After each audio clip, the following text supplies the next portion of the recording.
You could open an image in Photoshop directly from Lightroom to make advanced edits. Let's learn how. Select an image in Lightroom to edit. Choose File, Edit in Photoshop. Or right-click the image and choose Edit in Photoshop from the contextual window. The image will open in Photoshop, complete with any edits you made in Lightroom.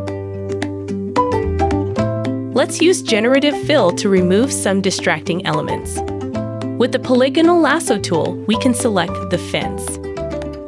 With the fence selected, choose Generative Fill without entering a prompt. Now click Generate. 3 results are created. Choose the best one. Repeat the process to remove the tables. Now simply close the image by choosing File, Close from the menu, and choose Save from the dialog box. The edited image is sent back to Lightroom and saved in a stack with the original. That's how easy it is to edit in Photoshop from Lightroom. Thanks for watching.